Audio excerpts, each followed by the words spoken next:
What's up, everybody? Today we are in the Keys taking a look at Hammock State Park. It's between Isla Morta and Big Pine Key. It's about halfway between both of those. It is on a smaller key and it's right before Marathon. We are going to go on a little paddleboard excursion. Now, the waters here were beautiful and they were clear, but where we were specifically, it was not the crystal blue. We did see that on the bridges and stuff.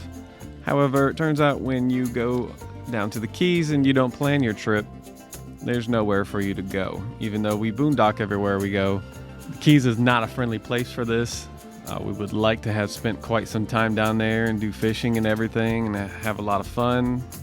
However, they do not take kindly to boondockers and stuff. It is strictly for the residents and all the tourism. So if you're gonna take a trip down there, make sure you plan ahead of time. It was quite a long day for us.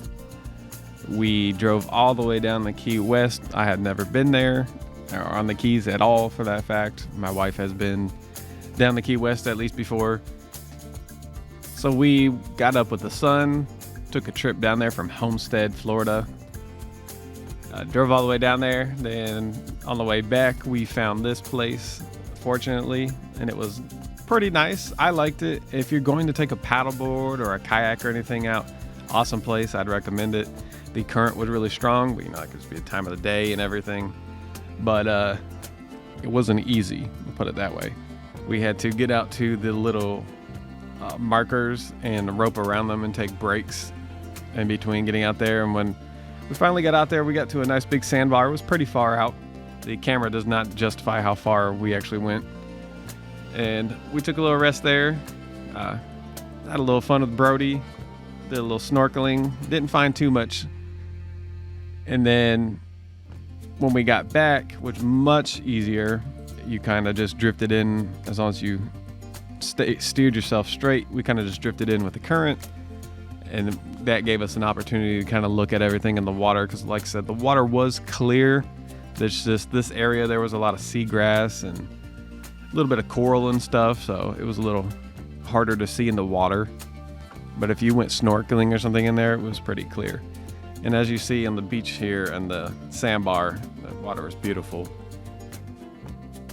We did get to find that huge starfish. I've never seen a starfish that large in the wild before. It was massive. I tried to get the camera close as possible to it, and I didn't want to disturb it, so I didn't pick it up.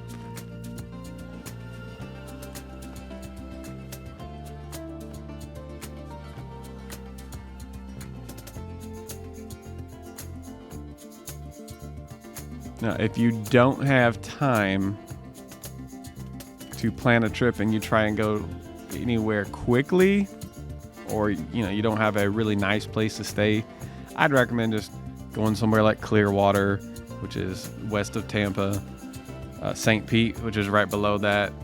A little bit south of that, you got Siesta Key, which has really beautiful beaches. And we didn't actually get to stop at Boca Grande, but we heard it's really beautiful, and it's actually one of the recommended places to go to. And all around that area, the water is super beautiful, and you don't have to go nearly as far as the Keys. So if you're driving, save yourself a lot of time and gas.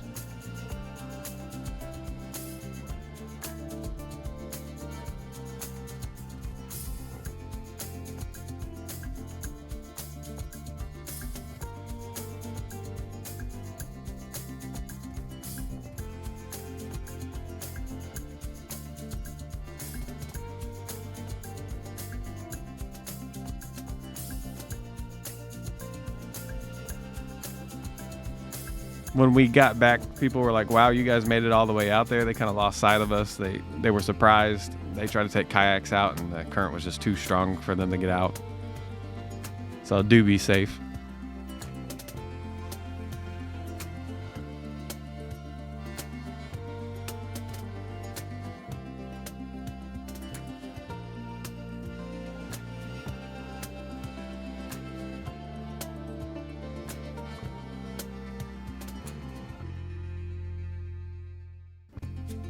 So after all that battling and getting super wore out and got up real early, and then we had to drive all the way back. And driving through the Keys is a pretty long time, especially when you go all the way down and back in one day. But it was still a great day. We had a lot of fun, and it was a beautiful drive like no other. But until next time, I hope you guys stay blessed. Have an amazing day. We'll see you next time.